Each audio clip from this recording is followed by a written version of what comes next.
తాకట్లో ఉన్న మీ బంగారాన్ని విడిపించి ఆ రోజు ఆన్లైన్ రేటుకి కొంటాం. Sharma gold company.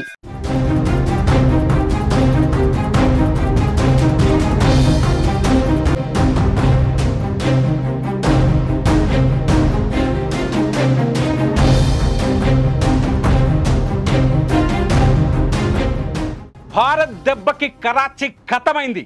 భారత్ దెబ్బ కొడితే ఎలా ఉంటుందో పాకిస్తాన్కి కరాచీ ద్వారా చూపించింది భారత నావికా దళం.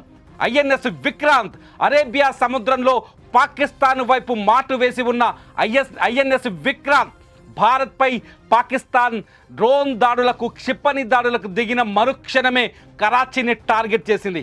కరాచీకి గుండెకాయ లాంటి అక్కడి నావికా పోర్టు నౌకాదళ పోర్టు పైన అటాక్ చేసింది. అది ఆర్థికంగా కరాచీకి పాకిస్తాన్కి గుండెకాయ లాంటిది. పాకిస్తాన్ గుండెకాయ పైన రాత్రి బ్రహ్మోస్ క్షిపణులతో దాడికి తెగబడింది మన hero INS Vikrant. INS Vikrant శక్తి సామర్థ్యాలేంటో ఒక్క దెబ్బకే పాకిస్తాన్కి అర్థమయ్యేట్టు చేసింది. దాదాపు 10 నుంచి 12 నౌకలు దెబ్బతిన్నట్టుగా సమాచారం అందుతోంది. మీరు విజువల్స్లో చూస్తున్నారు.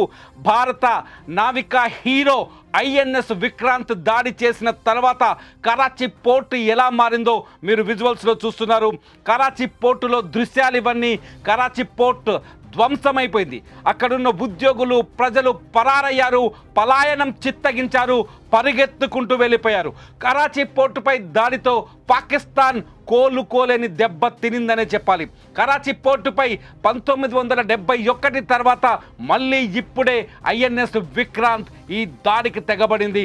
ఐఎన్ఎస్ విక్రాంత్ శక్తి సామర్థ్యాలేంటో పాకిస్తాన్కి రుచి చూపించింది. పాకిస్తాన్ పైన కరాచీ పోర్టు పైన ఐఎన్ఎస్ విక్రాంత్ వరుసగా బ్రహ్మోస్ క్షిపణులను కురిపించింది.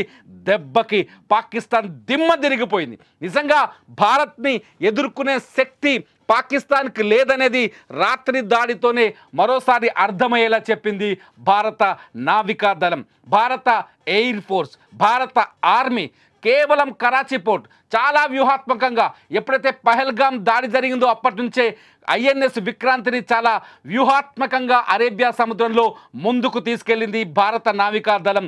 ఎప్పుడైతే భారత తలభాగమైన జమ్మూ కాశ్మీర్, పంజాబ్, గుజరాత్ అలాగే రాజస్థాన్ ప్రాంతాలపైన పాకిస్తాన్ ఆర్మీ దొంగ దెబ్బకు ప్రయత్నించాయో అప్పుడే ఇక్కడ ఐఎన్ఎస్ విక్రాంత్ యాక్టివేట్ అయింది. బ్రహ్మోస్ క్షిపణులతో వరుస దాడులకు పాల్పడి కరాచీ పోర్టుని నాశనం చేసింది. కరాచీ అనేది చాలా ముఖ్యమైన ప్రాంతం పాకిస్తాన్కి.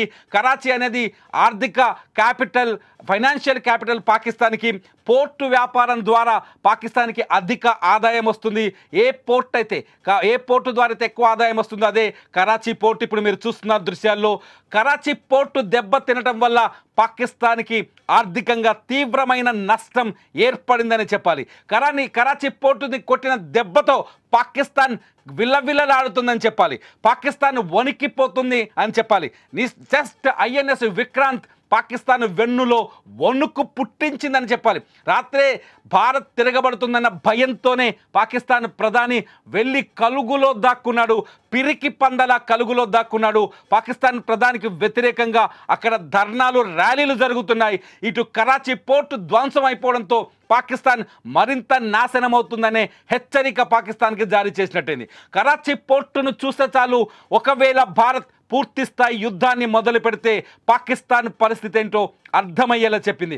భారత భూభాగాన్ని కాపాడుకుంటూ శ్రీనగర్, జమ్మూ కాశ్మీర్, శ్రీనగర్, రాజస్థాన్, పంజాబ్ ప్రాంతాల్లో పఠాన్కోట్ లాంటి సైనిక స్థావరాలపైన రాత్రి పాకిస్తాన్ చేసిన దాడులని తిప్పికొట్టి తమ సమర్థతను ప్రపంచానికే చాటింది భారత్. పాకిస్తాన్ ఎంత బలహీనంగా ఉందో మరోసారి చాటి చెప్పింది Bharat. At the same time ఇటు అరేబియా సముద్రంలో ఇప్పటివరకు అరేబియా సముద్రంలో మాటు వేసిన ఐఎన్ఎస్ విక్రాంత్ పాకిస్తాన్ ఎక్కడెక్కడ ఏ స్థాయిలో దెబ్బ కొట్టగలదో చూపించింది.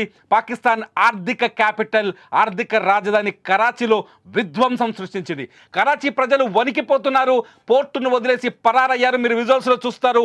ఐఎన్ఎస్ విక్రాంత్ బ్రహ్మోస్ క్షిపణులను పేరుస్తున్న సందర్భంలో తీసిన ఫోటో అది. ఆ ఫోటోతో పాటు మరో బాక్సులో బ్రహ్మోస్ క్షిపణులు ఇక్కడి నుంచి మొదలై అరేబియా సముద్రంలో ఉన్న ఐఎన్ఎస్ విక్రాంత్ నుంచి మొదలై కరాచీ పోర్టు పైన పడ్డ తర్వాత అక్కడ ధ్వంసమైన కార్లు అక్కడ పరిసరాలను చూస్తున్నారు. 12 నౌకలు ఏదైతే కరాచీ పోర్టులో ఉన్నాయో 12 పాకిస్తాన్ నౌకలు ధ్వంసమైనట్టుగా మనకు సమాచారం అందుతోంది. ఇంటర్నేషనల్ మీడియా ద్వారా మనకు సమాచారం అందుతోంది. మొత్తానికి కరాచీలో భారత్ యుద్ధ నౌక ఐఎన్ఎస్ విక్రాంత్ తొడగొట్టి చూపించింది. ఒక ఐఎన్ఎస్ విక్రాంత్ ఒక్కటే కాదు, పాకిస్తాన్ కంటికి నిద్ర లేకుండా చేసేందుకు అరేబియా సముద్రంలో ఇప్పటి వరకు 26 యుద్ధ నౌకలు మోహరించింది భారత నావికాదళం. ఏ మూల నుంచైనా పాకిస్తాన్లో ఏ మూలనైనా ధ్వంసం చేసే శక్తి కేవలం ఒక్క నావికాదళానికే ఉంది. ఒక్క నావికాదళం తలుచుకుంటే చాలు పాకిస్తాన్లో ఏ మూలనైనా ధ్వంసం చేయగలదని నిరూపించింది. భారీ విధ్వంసాన్ని సృష్టించింది. ఫలితంగా పాకిస్తాన్ తీర ప్రాంతాల్లో తీవ్ర భయాందోళనలు నెలకొన్నాయి. రక్షణ శాఖ వర్గాల ప్రకారం అరేబియా సముద్రంలో ఐఎన్ఎస్ విక్రాంత్తో పాటు 26 భారత యుద్ధ నౌకలున్నాయి.